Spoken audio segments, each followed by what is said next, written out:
My boyfriend called my anxiety emotional baggage, then expected me to rescue him when his life fell apart. My name is Claire Bennett.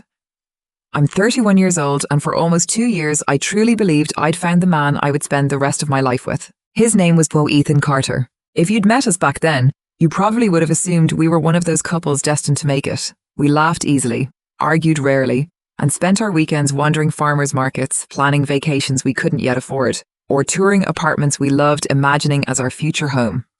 Our friends used to joke that we'd skipped the awkward dating stage and gone straight to acting like an old married couple. At the time, I thought they were right. We met at a backyard barbecue hosted by mutual friends on an unusually cool summer evening. I almost stayed home because work had drained every ounce of energy I had that week, but I'm still grateful I showed up. I was struggling to light a citronella candle when Ethan walked over with a grin. "You look like you're negotiating with it. I think it's winning."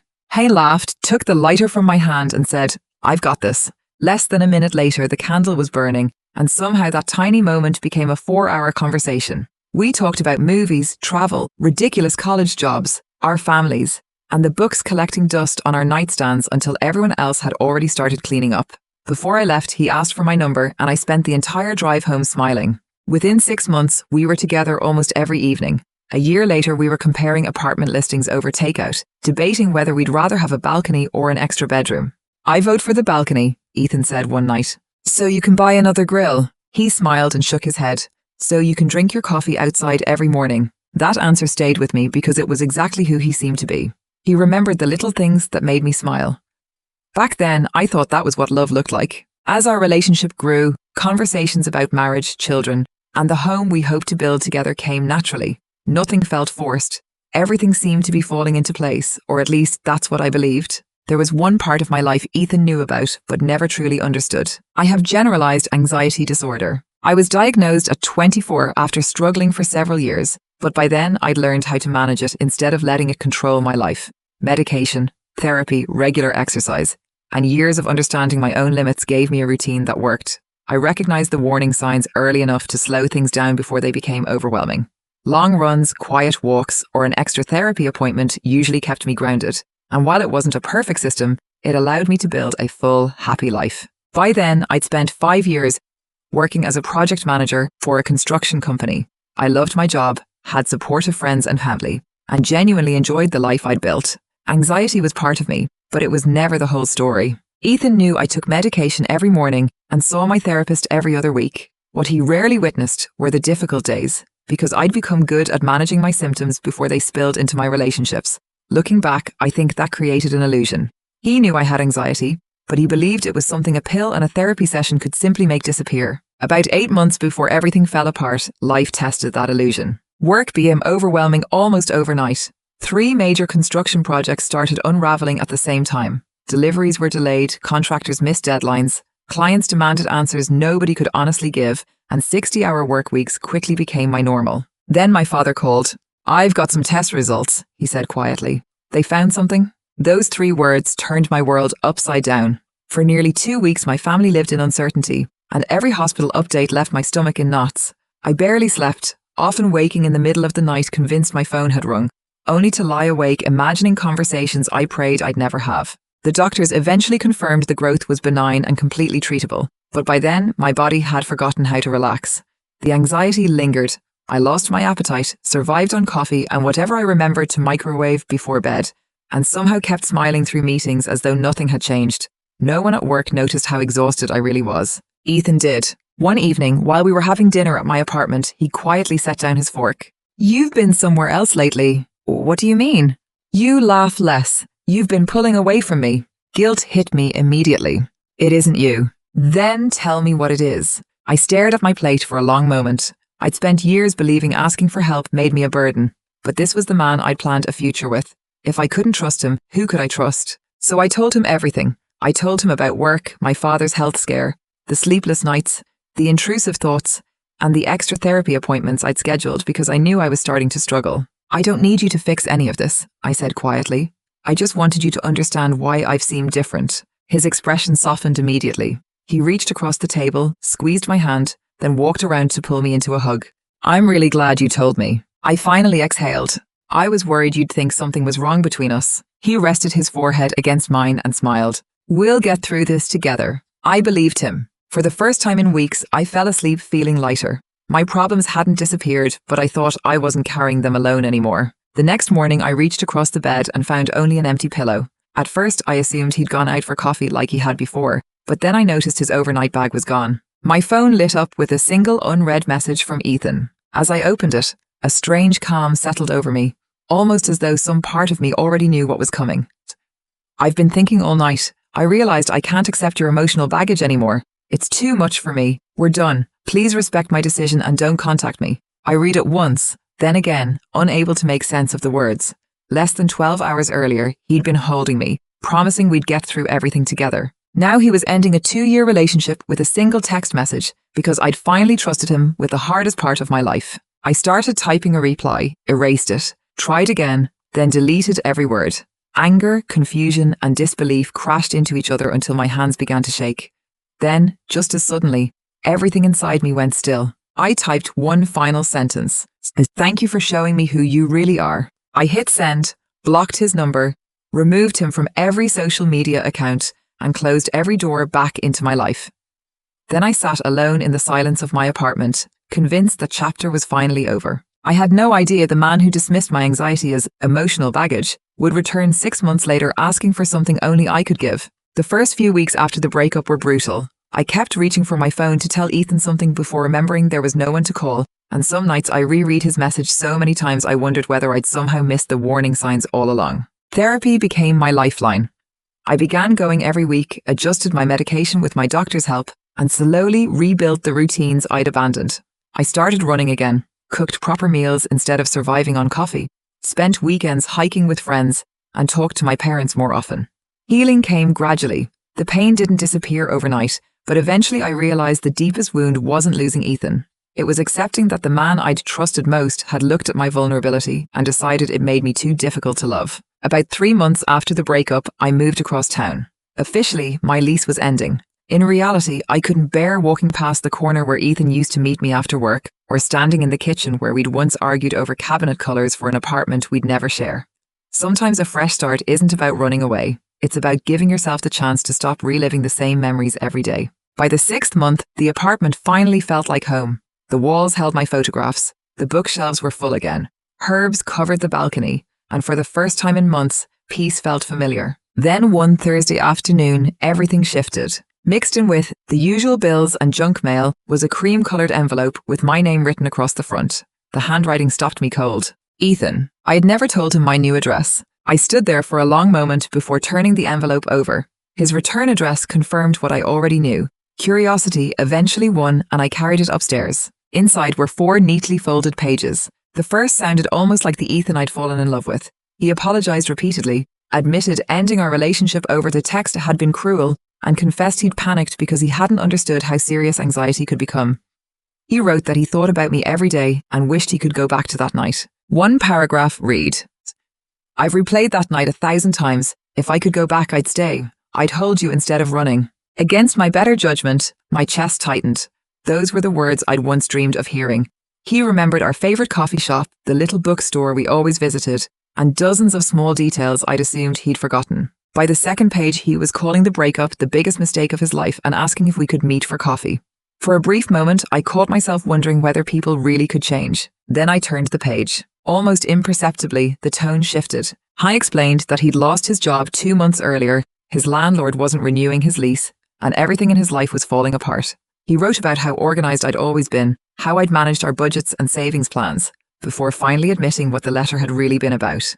I was hoping maybe you could help me get back on my feet until I figure things out. I kept reading, hoping I'd misunderstood. I hadn't. The rest of the letter kept coming back to the same point. He never asked for money outright, but it was obvious that's exactly what he wanted. He talked about temporary financial problems, needing someone dependable, and rebuilding what we'd lost, never directly asking for money, but making it obvious that was exactly what he wanted. I folded the letter, stared out the balcony window for a long time, and finally understood why it felt so empty. It wasn't an apology. It was a request disguised as one. I slipped the letter into my desk drawer, decided not to respond, and convinced myself silence would finally end the story. 3 days later, my Ring notification proved me wrong. Ethan was standing outside my apartment holding another envelope.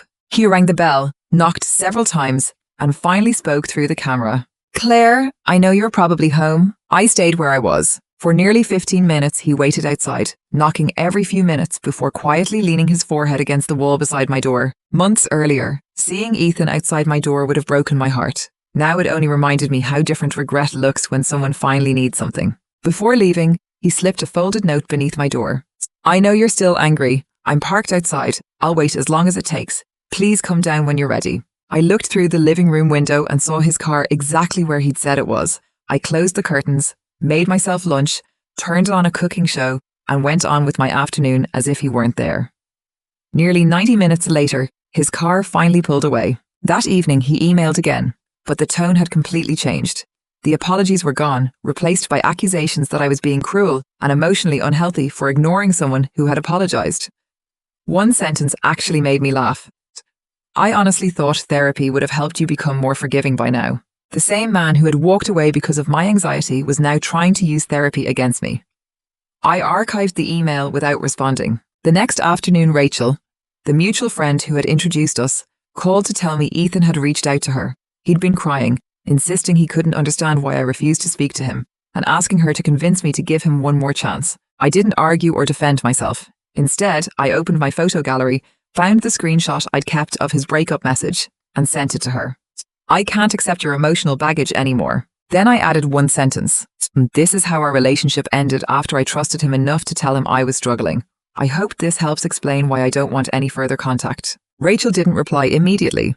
A few hours later, her husband texted to apologize, admitting neither of them had known what had really happened. He said he completely understood my decision, and I thanked him, convinced the misunderstanding had finally been put to rest. The next morning, an unknown number left me a voicemail. It wasn't Ethan. It was his mother. I listened to the message twice, not because I hadn't heard it the first time, but because I couldn't believe what she was asking.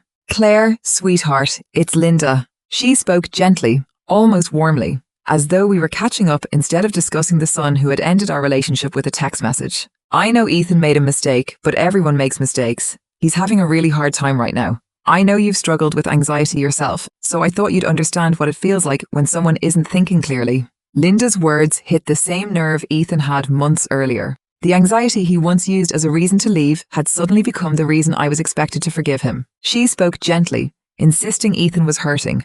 Everyone deserved a second chance, and that one honest conversation could fix everything. Before hanging up, she left me with one final request. "Please be the bigger person." I never considered calling her back. Instead, I opened my laptop and wrote the only response anyone connected to Ethan would receive. "Ethan, I've received your letter, your email, your visit to my apartment, and now your mother's voicemail. I'm not interested in meeting, reconnecting, or providing financial assistance. Please stop contacting me directly or through other people. I sincerely wish you the best, but I've moved on, and I need you to respect that. Claire." I read it once before pressing to send. There were no insults or accusations, only a clear boundary. For a moment, I honestly believed that would be the end of it. It wasn't. Less than 24 hours later, another email landed in my inbox. The subject: "You owe me the truth." My stomach tightened before I opened it. The man who had spent the past week apologizing was gone. In his place was someone determined to rewrite our entire relationship. According to Ethan, I'd convinced him my anxiety was completely under control. He claimed I'd made therapy and medication seem like complete solutions, so when I finally admitted how overwhelmed I was, he felt blindsided. I read those lines several times, stunned by how easily he had rewritten history. He'd watch me take my medication almost every morning. He knew I saw my therapist regularly. I'd never hidden any of it. What he couldn't accept wasn't my anxiety itself. It was finally seeing what anxiety looked like during one of the hardest periods of my life. Until then, I'd never needed him to carry what I'd already learned to carry on my own. The email only became worse. He wrote that our 2 years together had been wasted, that I'd stolen time from his life, and that I'd built our relationship on incomplete information. Then I reached the paragraph that explained everything. "I need 3,000 us." There was no apology, no humility, and not even a request. It was simply a demand. He insisted it was the least I could do after everything I'd put him through. I actually laughed, not because it was funny, but because the absurdity left me with no other reaction. The same woman he'd abandoned for admitting she was struggling was now supposedly responsible for fixing the financial mess he'd created for himself. I closed the laptop without replying. For the first time since Ethan reappeared, I stopped seeing isolated incidents and started seeing a pattern. That evening, I called my friend Daniel, a civil attorney I'd known since college. I need your advice. An hour later, we were sitting across from each other in a quiet cafe. I handed him my phone, and he carefully read the breakup text, the handwritten letter, the emails, the ring footage, and the voicemail transcript before looking up. This isn't about reconciliation anymore. I know. You've only responded once? One email, and you've clearly told him not to contact you again? Very clearly. He nodded. Good, that matters. I frowned. Why? Because right now he hasn't threatened you, so legally it's still a grey area. A restraining order would be difficult at this stage. I'd expected that answer. So what do I do? Document everything. I've already saved the emails. Good. Now save everything else too. Letters, voicemails, doorbell recordings, phone logs. If he shows up again, write down the date, time, place, and exactly what happened. You think it'll get worse? Daniel paused before answering. I think desperate people often convince themselves they're justified, and people who believe they're justified usually stop respecting boundaries. His warning stayed with me long after we left the cafe. That night, I bought a file folder and began organizing every letter, email, voicemail, screenshot, and recording.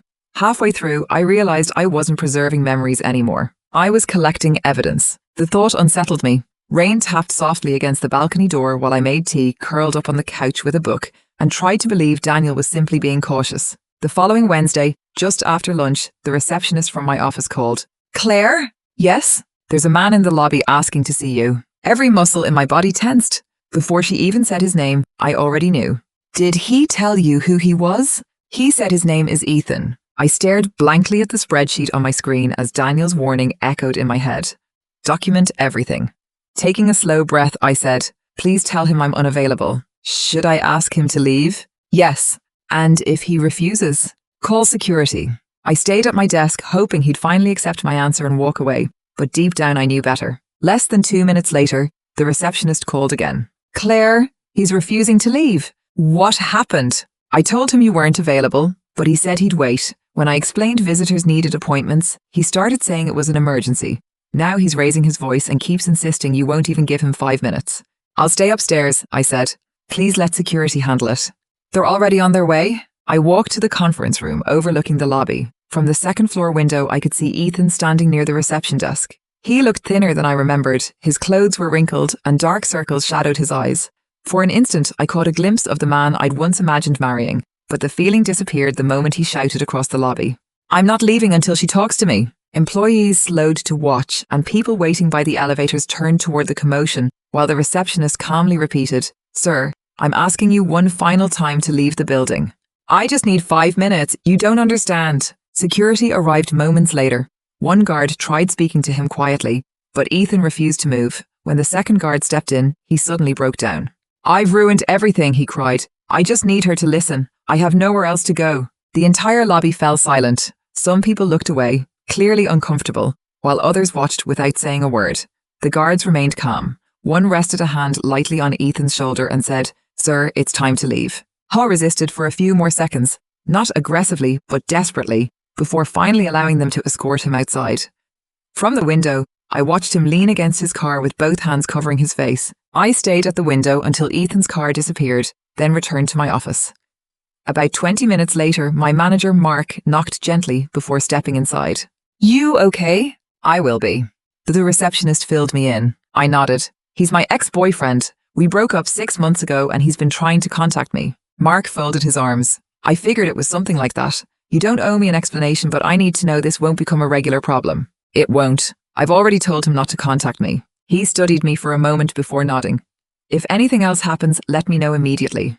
I will. When he left, I leaned back in my chair, overwhelmed by exhaustion more than embarrassment. Every time I thought Ethan had accepted reality, he found another way to force himself back into my life. That evening, I stared at my phone for a long time. Daniel had told me to keep documenting everything, but I couldn't shake the feeling that one honest conversation might finally put an end to it. I found the only number I hadn't blocked, his rarely used work phone, and called. He answered almost instantly. Claire? Oh my God, you called. I knew you'd... Ethan, I interrupted. I need you to listen. The excitement vanished from his voice. Okay. You came to my apartment. You sent letters, emails, Had your mother call me and today you showed up at my workplace. It all has to stop. I just wanted to talk. I've tried everything. And I've answered you. My answer is still no. After a long pause, he spoke quietly. I made a mistake. I panicked. I was scared. I understand that now. Then his voice cracked. I lost my job. My lease ends in 2 weeks. I'm sleeping on a friend's couch. I don't know what I'm supposed to do anymore. I am sorry you're going through that, I said, and I meant it. But that doesn't change anything. You're the only person I have left. That was the first completely honest thing he'd said. Not that he loved me. Not that he missed us. Everyone else had already said no. I've asked everyone, he admitted. Nobody will help me. The words settled heavily between us. I was simply the last door that hadn't completely closed.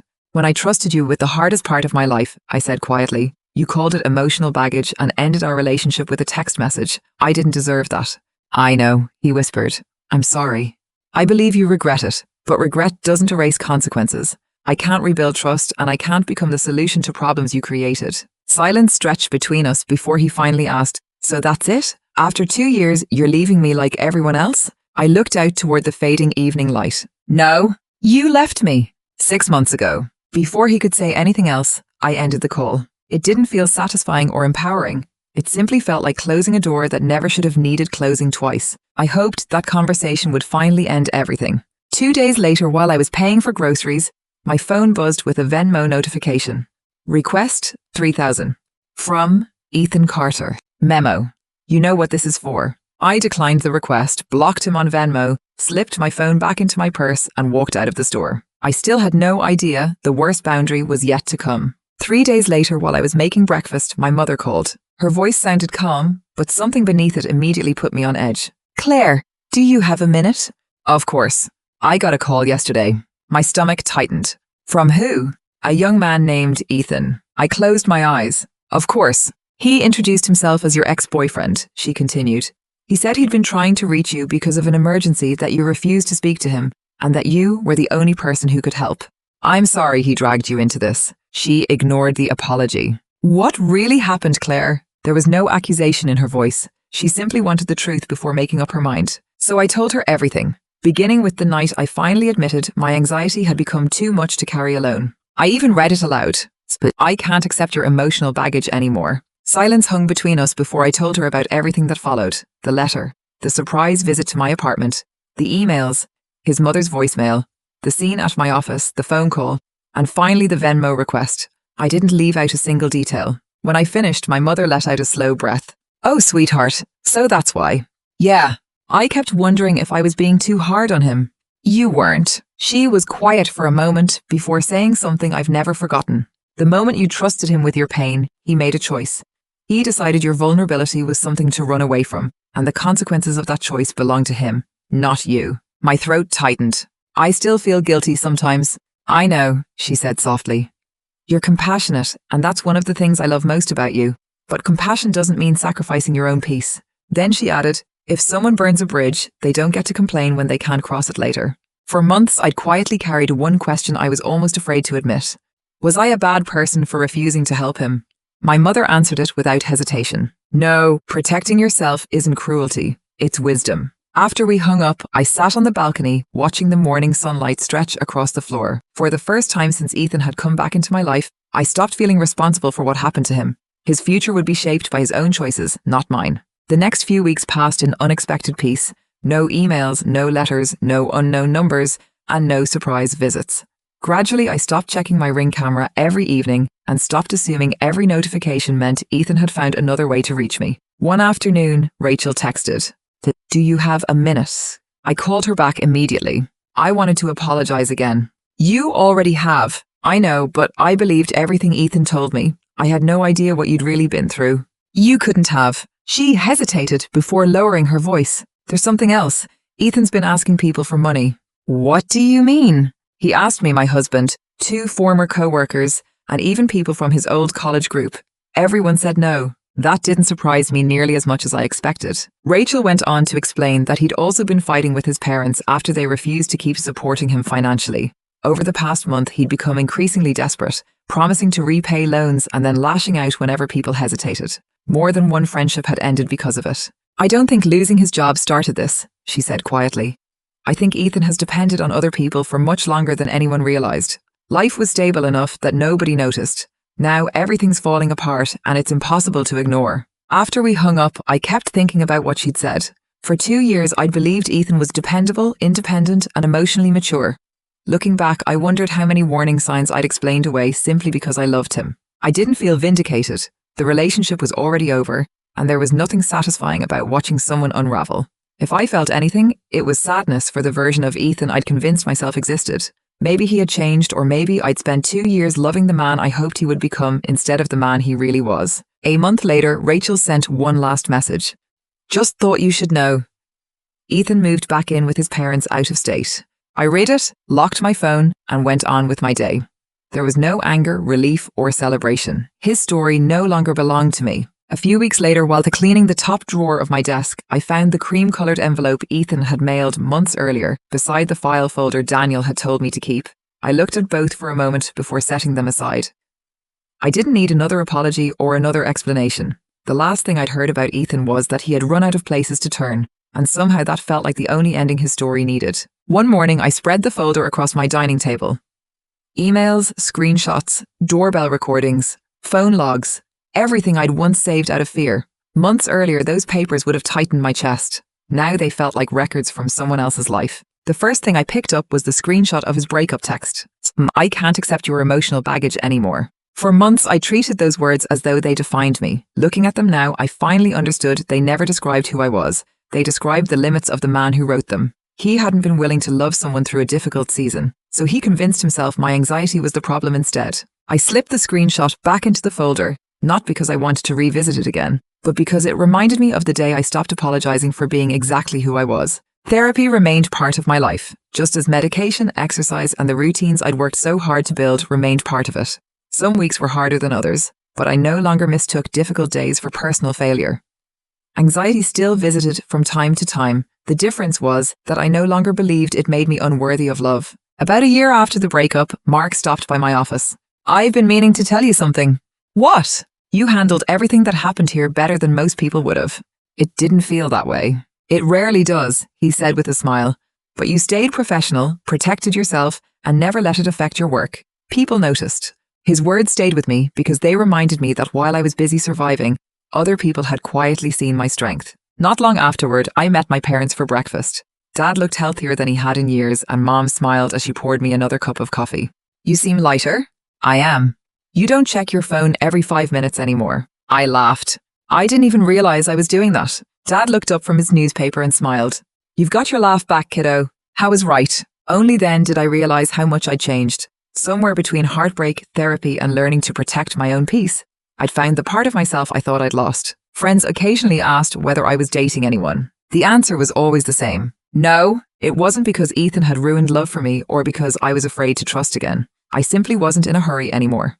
For years, I treated finding the right relationship as the finish line. Now I understood that peace comes first, and the right relationship should add to it rather than become its replacement. If love found me again someday, I'd welcome it. If it didn't, I'd still wake up grateful for the life I'd built. Every now and then I thought about the night Ethan promised we'd get through everything together. For a long time those words haunted me because they turned out to be empty. Eventually I realized they hadn't been entirely wrong. We did get through it, just not together.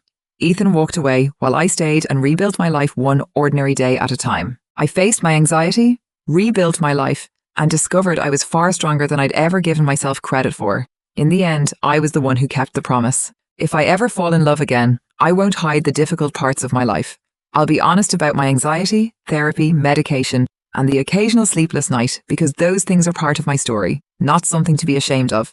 If that honesty scares someone away, I'd rather learn it early than spend years with a person who only loves the easiest version of me. Real love doesn't disappear when life becomes difficult. That's when you discover whether it was ever real to begin with. People sometimes ask what hurt the most. It wasn't the breakup text, the words, emotional baggage, the surprise visits, or even the money. The hardest part was believing, even briefly, that needing support somehow made me less worthy of love. It never did. My anxiety wasn't a character flaw, and it never needed an apology.